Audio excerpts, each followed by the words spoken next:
वर्तमान आम नवम श्रेणी संस्कृत बहिर गोटे विषय अच्छी नीतिबाणी। ये नीतिबाणी विषय आम आज आलोचना करवा। नीतिबाणी समस्त उपयोगी, से बड़ ठारू छोट पर्यंत समस्ते शिखा दरकार बा शुणा दरकार बा जाना दरकार बा ए समाज को संस्कारित करने नीतिबाणी गोटे निर्दिष्ट नियम रही। नीतिबाणी एमती गोटे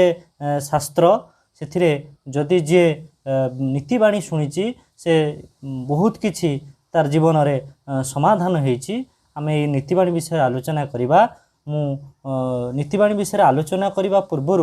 मु आपण मानू बा जो मैंने मो वीडियो देखुंती से मु कहूँ मुझे ये सरला सबू तो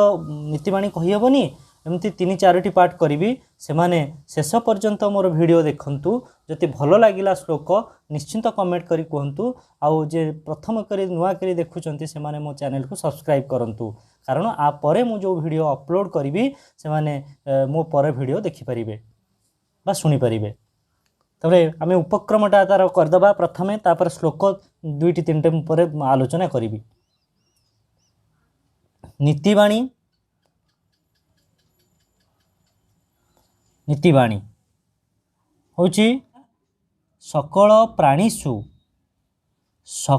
प्राणीषु मानव श्रेष्ठ। ताले प्रथम वाक्य नीतिबाणी सकल प्राणीषु मानव श्रेष्ठ होची सकल शब्दर अर्थ होची समस्त प्राणी मानक ठारे मानव होची श्रेष्ठ। जेते अछंती ए सकल प्राणी माने अछंती, ये जीव जगत अच्छी बा सृष्टि रे सबुठारु श्रेष्ठ होची के मनुष्य, सबुठारु श्रेष्ठ होची मनुष्य।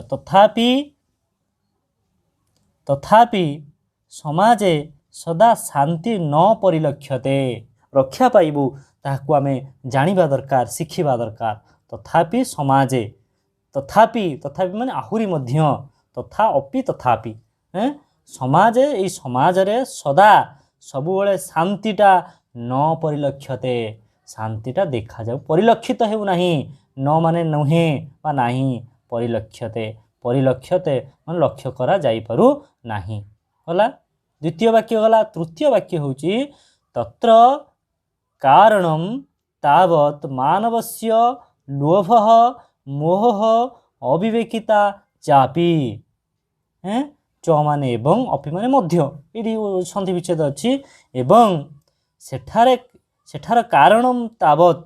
जे पर्यंत कारण कौन तावत से पर्यंत मानवस्य लोभ, मनीषर लोभ मोह अविवेकिता, एथिपाई ए समाज रे शांतिटा परिलक्षित हेउ नाही। कौन मनीष भितर जो कौन रही, लोभ रही, मोह रही, अविवेकिता रही, विवेक शून्य, अविवेकिता रही। बुझिपाइल। तृतीय वाक्य गला। महापुरुषाः मानव समाजस्य दोषं दृष्ट्वा तेषां नीतिवाक्यानि रचयन्ति। कुछ महापुरुषाः माने महापुरुष माने कौन करती, मानव समाजस्य, महापुरुष माने मानव समाजर दोषम दृष्ट्वा, जो माने महापुरुष रहिले, दिव्य पुरुष रहिले, से माने कौन कले ना, से दोष दृष्टि, जो समाजर जो दोष दृष्टि रही, दोष को देखी तेषाम सेमानंक पाई नीतिवाक्यानि रचयन्ति, नीतिवाक्य गुडी को रचना करिछन्ति। तानि नीतिवाक्यानि रत्न सदृशानि भवन्ति। बुझिपाइल। ताले तानि माने से गुड़िक, को गुड़िक, से नीतिवाक्य गुड़िक, नीतिवाक्यानि तानि नीतिवाक्यानि, से नीतिवाक्य गुड़िक रत्न सदृशानि, रत्न सदृश भवन्ति माने अटन्ति। हैला, ए लोक मानक पई जो नीतिवाक्य गुड़िक रचना करिसंती, से नीतिवाक्य गुड़िक से गुड़िक से रत्न सदृश अटन्ति। तापर वाक्य होची संस्कृत नीतिकारेषु चाणक्य भर्तृहरि मनु व्यास वाल्मीकि कामंदक पराशर शंकर प्रभृतय प्रसिद्धा। है ये माने होचंदी कौन, ये नीतिकार संस्कृत नीतिकारेषु जेते सब नीतिकार मध्यरु सेमानक भितर अन्यतम किए प्रसिद्ध किए चाणक्य भर्तृहरि मनु व्यास वाल्मीकि कामंदक पराशर शंकर इत्यादि प्रभृति माने इत्यादि अनेक आउरी मध्य अछंती प्रसिद्धा ये माने प्रसिद्धि लाभ करिसंती कौथिरे ए संस्कृत नीतिकार मानकर मध्यरे बा संस्कृत जो माने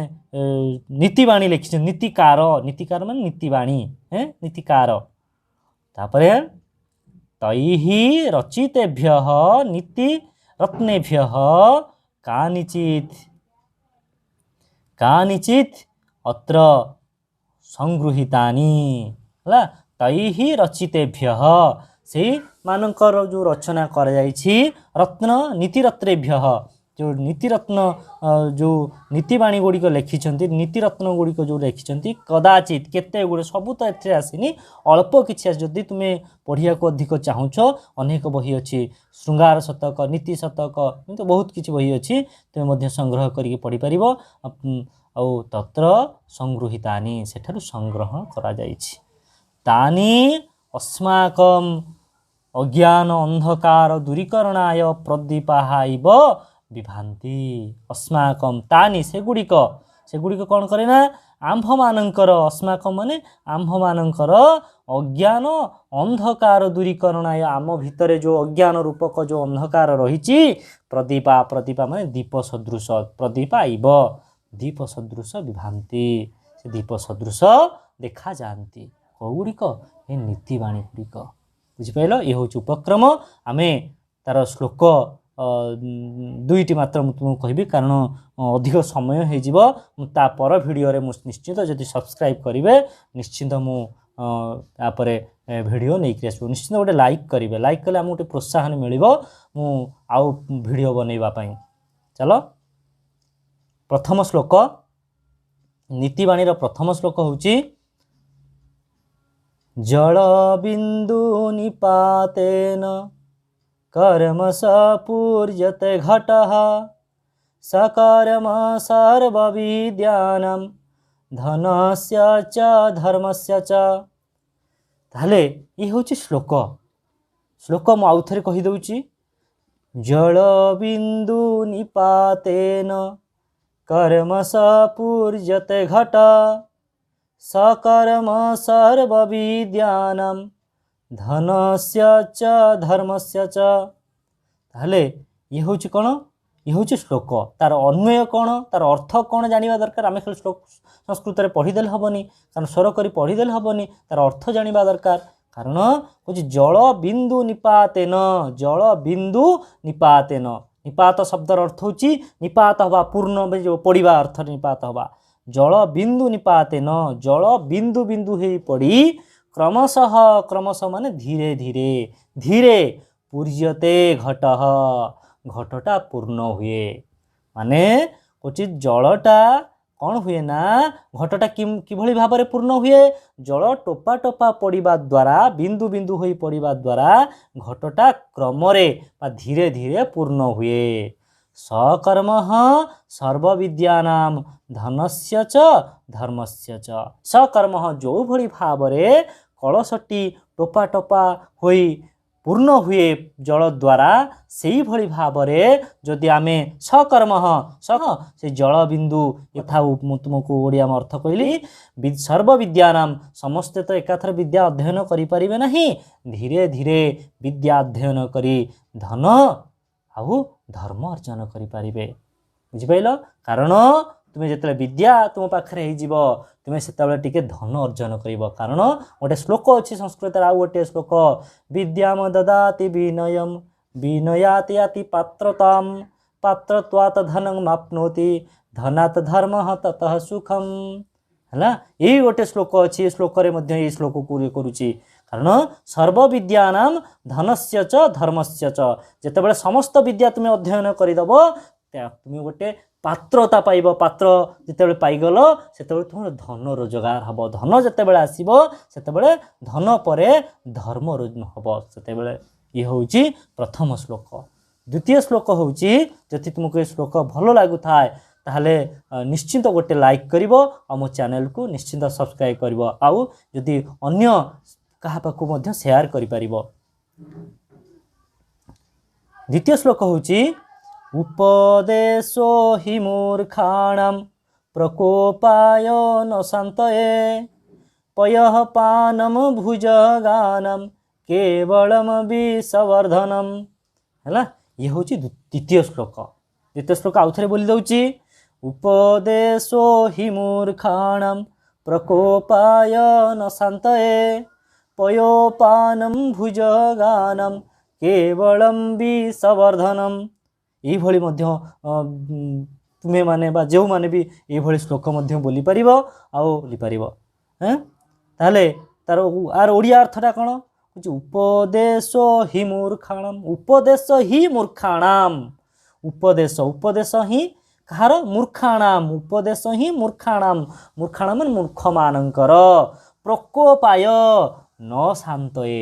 प्रकोप पाए रागर कारण प्रकोप अर्थ रागिबा किए रागे जदि मूर्ख को आमे उपदेश देबा ताहले ताकू राग हबो न शान्तये ताकू शांति मिलिबो नाही केवल राग हबो काहाकू देले से उपदेश हि मूर्खाणाम जदि उपदेश आमे दबा काहाकू मूर्ख को जदि आमे उपदेश देबा ताहले ता से रागिबो से किंतु तार शांति हबो नाही मन भितरे। तापरे द्वितीय धारटा कोन पयोपानम भुजगानम केवलम विषवर्धनम ये होची द्वितीय धाड़ी द्वितीय पाद होची द्वितीय पाद और तृतीय पाद चतुर्थ सॉरी तृतीय पाद और चतुर्थ पाद इधर रही पयोपानम भुजगानम केवलम विषवर्धनम पयोपानम पय शब्दर अर्थ होची जल पय शब्दर अर्थ क्षीर वर्तमान ये पय शब्दर अर्थ होची क्षीर क्षीर का पान करे किए भुजग भुजग शब्दर अर्थ होची सर्प साप साप को भुजग कहा जाए पयोपानम पय शब्दर अर्थ होची क्षीर पान कले कौन हुए भुजगानाम सापर केवलम विषवर्धनम केवल विष बढ़े